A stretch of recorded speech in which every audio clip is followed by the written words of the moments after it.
आज सरायकेला खरसावां में सीएम चंपाई सोरेन का कार्यक्रम है। सरायकेला खरसावां के टाउन हॉल में सीएम चंपाई का कार्यक्रम होने वाला और सीएम कई योजनाओं का शिलान्यास और उद्घाटन करने वाले हैं। नगर विकास, आवास विभाग और दूसरे विभागों की योजनाओं का शिलान्यास होगा, उद्घाटन होगा और इसके साथ ही परिसंपत्तियों का वितरण भी किया जाएगा। तो एक बड़ी खबर कि आज सरायकेला खरसावां में सीएम चंपाई सोरेन का कार्यक्रम है और यहां पर कई सौगात देने वाले हैं। बताया जा रहा है कि कई योजनाओं का शिलान्यास होने वाला है, उद्घाटन भी करेंगे। नगर विकास विभाग, आवास विकास विभाग और दूसरे विभागों की योजनाओं का शिलान्यास और उद्घाटन मुख्यमंत्री करेंगे और इसके साथ ही परिसंपत्तियों का वितरण भी करने वाले हैं। तो सरायकेला खरसावां में तैयारियां पूरी कर ली गई हैं, व्यवस्थाएं पूरी हैं और सीएम के आगमन को लेकर इंतजार है। राज्य के मुख्यमंत्री चंपाई सोरेन आज सरायकेला पहुंच रहे हैं। आपको दिखाते हैं कि सरायकेला में आज टाउन हॉल सरायकेला का यहाँ पर उद्घाटन भी किया जा रहा है, जो राज्य के मुख्यमंत्री करेंगे और इसके साथ साथ ही कई यहाँ पर संपत्ति का वितरण किया जाएगा और कई योजनाओं का यहाँ पर शिलान्यास भी किया जाएगा। आप देख सकते हैं कि जिला प्रशासन की ओर से पूरी तरह यहाँ पर तैयारी की जा रही है। करीबन 12 बजे यहाँ पर इस जगह पर कार्यक्रम की शुरुआत की जाएगी। राज्य के मुख्यमंत्री चंपाई सोरेन का यहाँ पर पूरी तरह से तैयारी की जा रही है ताकि उनका भव्य कार्यक्रम यहाँ पर सफल हो सके और इसके साथ साथ उद्घाटन के साथ में शिलान्यास भी है और कई तरह की यहाँ पर संपत्ति का वितरण भी किया जाएगा। हम जानते भी हैं यहाँ पर कि किस तरह के चंपाई सोरेन का यहाँ पर कार्यक्रम है और किस तरह यहाँ पर तैयारी चल रही है और दूर दूर से लोग भी यहाँ पर इस कार्यक्रम में भाग लेने के लिए पहुंच रहे हैं। बहुत बहुत जोहार न्यूज 18 के दर्शकों को। आज सरायकेला यहाँ पर जो टाउन हॉल का उद्घाटन का समारोह है, कार्यक्रम है, ये बहुत ही चिर परिचित मांग था यहाँ के लोगों का, जन समुदाय का। और इस उद्घाटन करते हुए इस समारोह में हम लोग को भी आने का अवसर मिला। हम लोग को काफी गौरवान्वित महसूस कर रहे हैं और सीएम साहब का भी एक लक्ष्य था कि इस तरह का कार्यक्रम में वो करते हुए, चूंकि अभी बहुत व्यस्त शेड्यूल है, बजट सत्र भी चल रहा है और इसमें समय निकल कर वो हमारे बीच में आ रहे हैं, तो हम सभी बहुत खुशी महसूस कर रहे हैं और जनता के बीच में, हम सबों के बीच में इसको पाकर हम लोग आह्लादित हैं। और निश्चित रूप से जिस तरह का काम हो रहा है झारखंड में इनके नेतृत्व में बहुत ही सराहनीय है। तो राज्य के मुख्यमंत्री यहाँ पर पहुंचेंगे, जिनकी तैयारी भी की जा रही है और यहाँ पर इस जगह पे टाउन हॉल के उद्घाटन के साथ कई योजनाओं का शिलान्यास भी होगा और यहाँ पर परिसंपत्ति का यहाँ पर वितरण भी किया जाएगा। रंजन कुमार, न्यूज 18 जमशेदपुर। झारखंड के शहरी क्षेत्रों में मतदान प्रतिशत बढ़ाने के लिए शहरी निकायों के प्रशासकों के साथ मुख्य निर्वाचन पदाधिकारी ने बैठक की और बैठक में शहरी क्षेत्रों में लोकसभा चुनाव को लेकर चल रही तैयारियों की समीक्षा की गई। बैठक में शहरों में मतदान प्रतिशत बढ़ाने को लेकर सभी शहरी निकायों के प्रशासकों से सुझाव लेकर रणनीति बनाई गई और साथ ही इस संबंध में निर्वाचन आयोग से संबंधित दिशा निर्देशों से भी सभी को अवगत कराया गया। के रवि कुमार ने बताया कि मतदान प्रतिशत बढ़ाने में महत्वपूर्ण भूमिका निभाने वाले अधिकारियों को चुनाव के बाद सम्मानित किया जाएगा। झारखंड में अर्बन एरिया में वो वोटर का पार्टिसिपेशन कम रहती है इलेक्शन में, वो मतदाता सूची में निबंधन भी हो, वोटर टर्नआउट भी हो, मतलब वो पोल डेट का पार्टिसिपेशन भी हो, उसका कम रहती है। उसका एड्रेस करने के लिए कितना झारखंड में अर्बन लोकल बॉडी से सबका उनका हेड का बुला के यहाँ पर हम लोग उनका पास में एक कॉन्फ्रेंस करवा के इसी बार झारखंड में अर्बन एरिया में वोटिंग परसेंट कैसा अच्छा हो, वो एक अच्छा रिफ्लेक्ट करती है अर्बन एरिया में पार्टिसिपेशन अच्छा होना चाहिए। उसका संबंध में आज हम लोग चर्चा करके आज एक्शन प्लान बनेगी, उसका हम लोग को फिर इम्प्लीमेंट करके आने वाला लोकसभा इलेक्शन में वोटिंग परसेंट बढ़ाने के लिए उनका रजिस्ट्रेशन क्या सुविधा देना चाहिए वो लोग, उसका संबंध में चर्चा। झारखंड में 125 यूनिट फ्री बिजली देने को लेकर बीजेपी ने सवाल खड़ा किया। प्रदेश प्रवक्ता प्रतुल शाहदेव ने कहा कि हेमंत सोरेन पार्ट 2 सरकार की ये हवाई घोषणा है। सरकार दावा करती है कि 22 लाख लाभुक फायदा उठा रहे हैं, लेकिन वो श्वेत पत्र जारी करके ये नहीं बताते कि किन पंचायत में, किन जिलों में कितने लाभुक हैं। सोरेन सरकार ने 100 यूनिट फ्री बिजली को अब 125 यूनिट फ्री बिजली करने का निर्णय लिया है, लेकिन हमें सरकार के किसी भी वायदे पर, किसी भी घोषणा पर यकीन नहीं। और खुद मुख्यमंत्री चंपाई सोरेन जी ने कहा था ना कि ये हेमंत सोरेन पार्ट 2 है। तो पार्ट 1 में क्या हुआ था, आपको याद होगा कि गरीबों के लिए 25 रुपए लीटर प्रति लीटर पेट्रोल में सब्सिडी की उस सरकार ने घोषणा की थी। उस योजना का क्या हुआ, कितने लाभुक हैं, ये सबके सामने रियलिटी चेक है, वो योजना पूरे तरीके से फ्लॉप हो गई।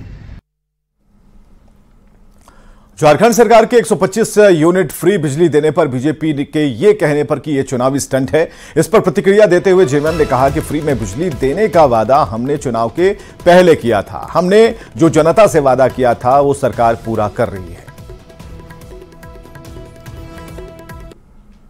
में बिजली देने का वादा हम लोगों ने जनता से किया था चुनाव से पूर्व।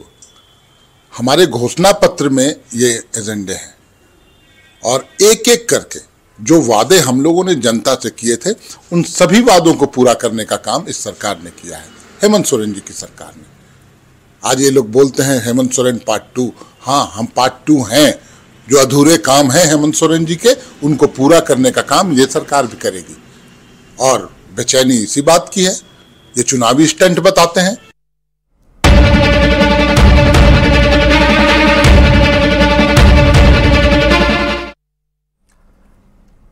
जेएसएससी सीजीएल पेपर लीक कांड से जुड़ा हुआ मसला, जो यहां बिहार से 2 आरोपी की गिरफ्तारी हुई है। भागलपुर से राहुल पीयूष गिरफ्तार किए गए हैं और नवादा से अभिषेक राज की गिरफ्तारी हुई है। एक बड़ी खबर हम आपको बता रहे हैं, जेएसएससी सीजीएल पेपर लीक कांड से जुड़ा हुआ मसला, इसमें गिरफ्तारियां हुई हैं।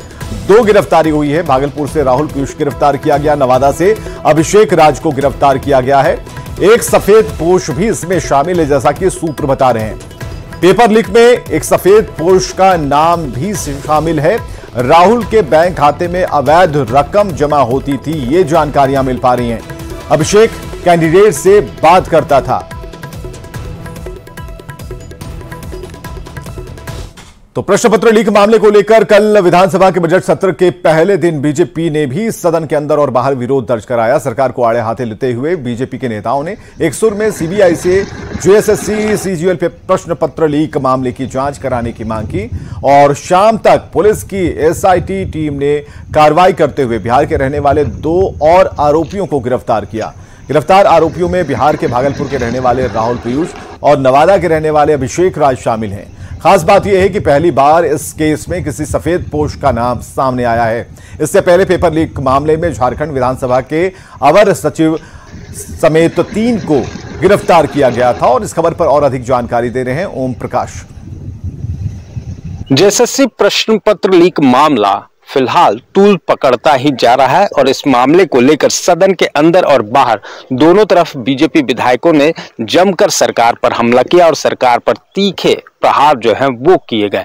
वहीं दूसरी तरफ अगर बात की जाए तो मामले में जो बनी एसआईटी है वो लगातार इस मामले में रोज नए खुलासे जो है वो कर रही है। अब तक इस मामले में कुल 5 आरोपियों को गिरफ्तार किया जा चुका है, जिसमें कि 3 आरोपी जो हैं वो झारखंड विधानसभा के अवर सचिव हैं, वो भी शामिल है और उनके 2 बेटे जो हैं वो शामिल है। तो कहा जा सकता है कि झारखंड विधानसभा के तार भी इस जेएसएससी प्रश्न पत्र लीक मामले में जुड़े हैं, जो कि एसआईटी को उसकी जांच में सामने आए थे। वहीं कल अगर बात की जाए तो शुक्रवार को इस मामले में 2 आरोपियों को गिरफ्तार किया गया है, जो दोनों के तार जो हैं वो बिहार से जुड़े हुए हैं। एक का नाम पीयूष है तो दूसरे का नाम अभिषेक है। इन दोनों के द्वारा कैंडिडेट लाने और उनसे पैसे लेने की जिम्मेवारी इन दोनों पर थी। तो वहीं एक नाम जो है वो राजीव का है, जिसे पुलिस और एसआईटी की टीम जो है वो फिलहाल तलाश कर रही है। वहीं इस मामले में जो जानकारी है सूत्रों के हवाले से कि एक बड़े रसूखदार का भी नाम जो है वो झारखंड से सामने आया। हालांकि उस नाम का खुलासा अभी फिलहाल एसआईटी या पुलिस के द्वारा नहीं किया गया है, लेकिन मामले की जांच की जा रही है और इस मामले में कई नाम जो हैं वो आने वाले दिनों में सामने आ सकते हैं। तो देखना होगा कि इस पूरी जांच की कवायद जो चल रही है फिलहाल वो कहां तक जाती है और इसके लपेटे में कौन कौन से लोग आते हैं। रांची से न्यूज़ 18 के लिए ओम प्रकाश। अब आपको तारीख दर तारीख बताते हैं जेएसएससी सीजीएल पेपर लीक कांड में अब तक क्या क्या हुआ है। 28 फरवरी से शुरू करते हैं, जब जेएसएससी सीजीएल की परीक्षा हुई थी 28 फरवरी को। इसके बाद 27 फरवरी को क्या हुआ, यानी कि ठीक एक दिन पहले, परीक्षा से एक दिन पहले पेपर लीक हो जाता है। थोड़ा और पहले आते हैं, 27 फरवरी को व्हाट्सएप पर प्रश्न पत्र वायरल होता है। 29 जनवरी की तारीख जब 2024 को प्राथमिकी दर्ज कराई जाती है, इस दिन 29 जनवरी 2024 को 31 जनवरी को आयोग ने परीक्षा रद्द की और 31 जनवरी को ही खबर यह आई कि 28 जनवरी की परीक्षा रद्द हो गई। अब 31 जनवरी की तारीख ही थी, क्या डेवलपमेंट हो रहे थे। 4 फरवरी की भी परीक्षा रद्द कर दी गई उसी दिन, और उसी दिन बाबूलाल मरांडी ने मुख्य सचिव को पत्र लिखा। तारीख थी 31 जनवरी। 31 जनवरी का ही दिन प्रश्न पत्र 35 से 50 लाख में बेचने का आरोप लगा। तारीख 31 जनवरी जेएसएससी ऑफिस का घेराव किया गया, विरोध किया गया। 6 फरवरी की तारीख जब जांच के लिए एसआईटी गठित कर दी गई, और 6 फरवरी का ही दिन जब ईडी ने केस की जानकारी मांगी। अब 21 फरवरी की बात करते हैं, जब जेएसएससी के चेयरमैन ने इस्तीफा दे दिया। 22 फरवरी को प्रशांत कुमार को अध्यक्ष का प्रभार सौंपा गया। एक दिन बाद यानी कि 23 फरवरी को विधानसभा में यह मसला उठा। 23 फरवरी को ही बीजेपी ने सीबीआई जांच की मांग कर दी, और 23 फरवरी का ही दिन था जब सीबीआई जांच से सीएम ने इनकार किया। 23 फरवरी को 2 गिरफ्तारी हुई और सफेद पोश की अभी भी तलाश। अब हम आपको यह बताते हैं कि जेएसएससी सीजीएल की परीक्षा में भाग लेने वाले अभ्यर्थियों की मांग क्या है। मांग क्या है? सीबीआई से केस की जांच की मांग कर रहे हैं अभ्यर्थी। दूसरा ये कि नए सिरे से जल्द परीक्षा कराने की मांग कर रहे हैं कि कोई समय की बर्बादी हो रही है। तीसरी मांग ये है कि दोषियों पर कड़ी कार्रवाई होनी चाहिए, इसकी भी मांग अभ्यर्थी कर रहे हैं। गिरिडीह में जमुआ प्रखंड के खरियोडीह में 29 फरवरी को श्री 1008 रुद्र महायज्ञ और शिव शक्ति प्राण प्रतिष्ठा होनी है, और इसे लेकर तैयारियां चल रही हैं। इस महायज्ञ में शामिल होने के लिए देवकी नंदन ठाकुर जी महाराज आ रहे हैं और पूजा पाठ के अलावा कथा वाचन भी करेंगे। इस मौके पर हजारों की संख्या में भक्तों के जमा होने की संभावना है। सुरक्षा के दृष्टिकोण से तैयारी की जा रही है। कार्यक्रम स्थल की तैयारियों का जायजा बीजेपी के प्रदेश अध्यक्ष बाबूलाल मरांडी ने भी लिया है, और इस दौरान मरांडी ने भ्रष्टाचार को लेकर राज्य सरकार पर हमला बोला और जेएसएससी पेपर लीक को लेकर सरकार पर प्रहार किया और राज्य सरकार से सीबीआई से जांच करवाने की मांग की।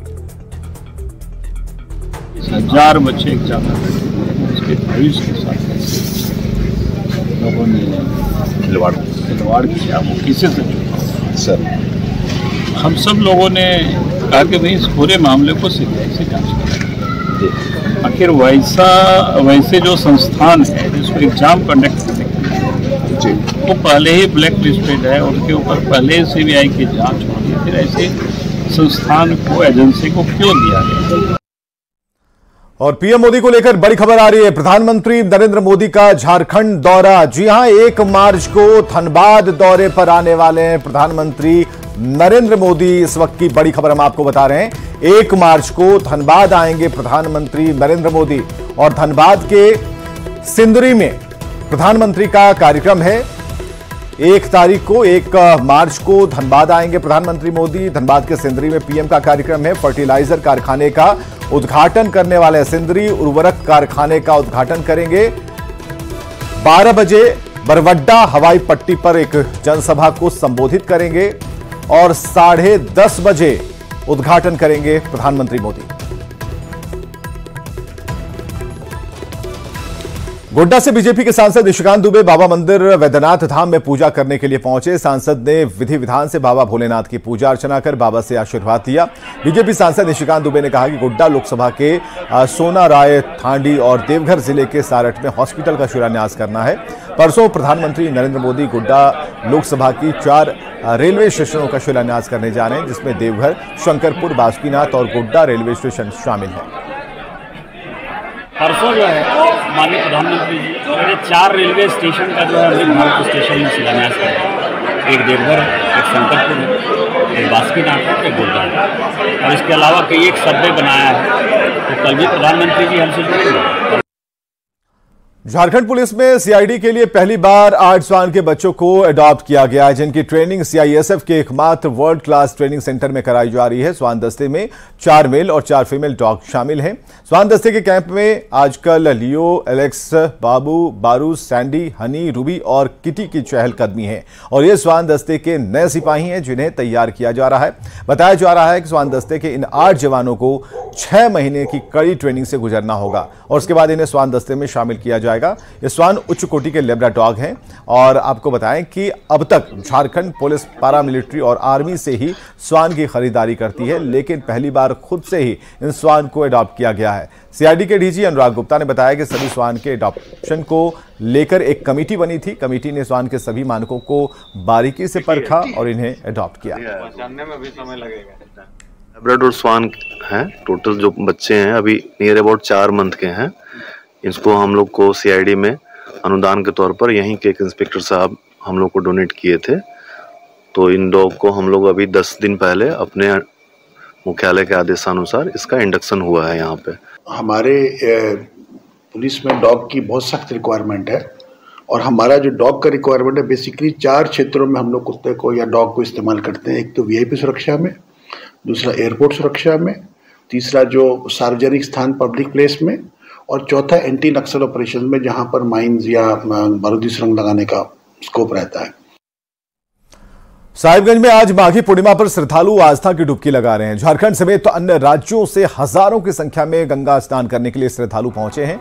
भारी संख्या में आदिवासी पहाड़िया समुदाय के लोग गंगा स्नान के लिए पहुंचे। बिहार, उड़ीसा, पश्चिम बंगाल के साथ अन्य राज्यों से यहां श्रद्धालु राजमहल सूर्य देव गंगा घाट पहुंचे और आस्था की डुबकी लगाई।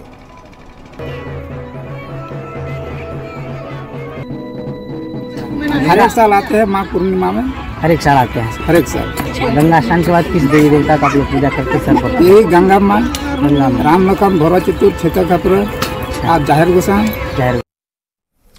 तो माघी पूर्णिमा पर सिमडेगा के राम रेखा धाम में भी श्रद्धालुओं की भीड़ उमड़ी है। झारखंड के साथ साथ उड़ीसा और छत्तीसगढ़ के श्रद्धालुओं की भारी भीड़ लगी है। आस्था के पावन केंद्र श्री राम रेखा धाम में माघ पूर्णिमा के मौके पर बड़ी संख्या में श्रद्धालु पहुंचे हैं। पवित्र धनुष कुंड में स्नान कर राम रेखा गुफा मंदिर में पूजा अर्चना कर रहे हैं। जी का नाम सभी लोग जानते हैं, उन्हीं के गुरु भाई थे, उन्हीं के तपस्थली है ये गुफा जो है, इसी में रह करके तपस्या किए सिद्ध महापुरुष आगे जीवासन। उन्हीं की परंपरागत जो है राम रेखा जो धाम है, ये राम जी का जो ये विंध्याचल पर्वत के अंतर्गत आता है।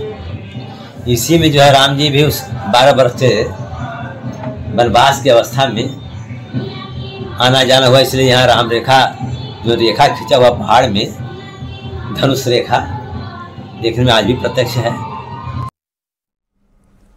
और खबरें लगातार जारी हैं, बने रहिए हमारे साथ।